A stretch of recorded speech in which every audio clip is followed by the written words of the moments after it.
Hi friends, பாண்டிச்சேரியின் மிக முக்கியமான இடமான பாரத் ரத்னா டாக்டர் பிஆர் அம்பேத்கர் அவர்களின் மணி மண்டபத்திற்கு வந்திருக்கோம். அவரை பற்றி சொல்கிறதுக்கு எனக்கு அனுபவம் இல்லை, வயசும் இல்லை. இருந்தாலும் ஒரு வார்த்தைகள் அப்படியே ஷேக் ஆகுமோ. இவர் ஒரு சமூக சீர்திருத்தவாதி, நவீன இந்தியாவின் பொதுமக்கள் மீது ஆழமான அடையாளத்தை ஏற்படுத்தியவர், இந்தியாவின் புகழ்பெற்ற முதல் சட்ட அமைச்சர். 1891ஆம் ஆண்டு ஏப்ரல் 19ஆம் நாள் பிறந்த இவர் 1907ஆம் ஆண்டு மெட்ரிக் படிப்புகளை முடித்தார். 1913 பாம்பே யூனிவர்சிட்டியில் பொலிட்டிக்கல் சயின்ஸ் அண்ட் எக்கனாமிக்ஸில் நிறைய டிகிரிஸ் வாங்கியிருக்காங்க. தன்னுடைய 22வது வயதில் அவங்க அப்பாவை இழந்திருக்காரு. இருந்தாலும் உயர் படிப்பை விடலை. ஹையர் ஸ்டடீஸ்க்கு அமெரிக்கா யூனிவர்சிட்டிக்கு போகிறாங்க. பரோடா மன்னர் தான் உதவி பண்ணியிருக்காரு. அங்கே 1913 17 வரைக்கும் 5 இயர்ஸ் படிச்சிருக்காங்க.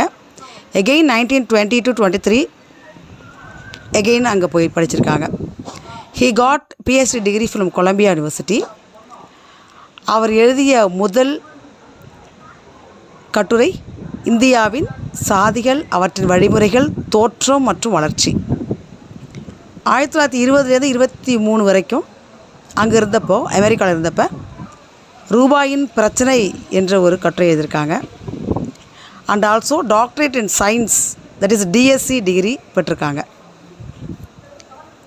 அக்டோபர் 14 1956 புத்த மதத்திற்கு மாறியிருக்காங்க. ஸோ தாழ்த்தப்பட்ட மற்றும் ஏழைகளின் முன்னேற்றத்தை ரொம்ப பங்கு இருக்குது. அவர் ஒரு புகழ்பெற்ற நீதிபதி மற்றும் இந்திய அரசியலமைப்பின் சிற்பி என்றும் புகழப்பட்டவர், இன்றும் புகழப்படுகிறார். சட்ட புத்தகத்தை கையிலே வைத்திருப்பவர். இன்றும் அவருடைய சட்ட எழுத்துக்கள் பின்பற்றப்படுகின்றன. அவருடைய நினைவு சின்னம் நம்முடைய பீச்சில் இந்த சைடில் இருக்குங்க, ரோடுக்கு இந்த பக்கத்தில். ரொம்ப பியூட்டிஃபுல்லான பில்டிங். அவருடைய கருத்துக்கள், சிந்தனைகள், பொன்மொழிகள் எல்லாம் சுவற்றில் எழுதி வச்சுருக்காங்க. புகழ்பெற்ற புகைப்படங்களும் நிறைய இருக்குது. அவர் வாங்கிய பட்டங்கள், VIPs கூட எடுத்துக்கொண்ட ஃபோட்டோஸு எல்லாமே நம்முடைய பார்வைக்காக வச்சுருக்காங்க. ரொம்ப அழகாக பீச்சுக்கு ஆப்போசிட்டில் இருக்குது. பொற்சிலையில் இருக்காங்க. வெள்ளை பழங்கி மாளிகையில் விட்டிருக்காரு. கண்டிப்பாக ஒவ்வொருத்தரும் போய் பார்க்க வேண்டிய இடம். எங்கேயோ பிறந்து இந்திய மக்கள் அனைவருக்காகவும் போராடியவர். ரொம்ப ரம்யமாக இருக்கும், அமைதியான சூழல். யார் வேணாலும் போய் தியானம் பண்ணலாம், உற்று நோக்கலாம்.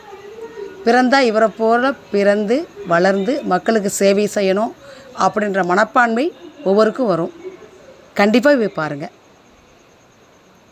கண்டிப்பாக பாண்டி வந்தால் இந்த இடத்த மிஸ் பண்ணாதீங்க. நானும் ஒரு ஃபோட்டோ எடுத்துக்கிட்டேன். Thank you friends.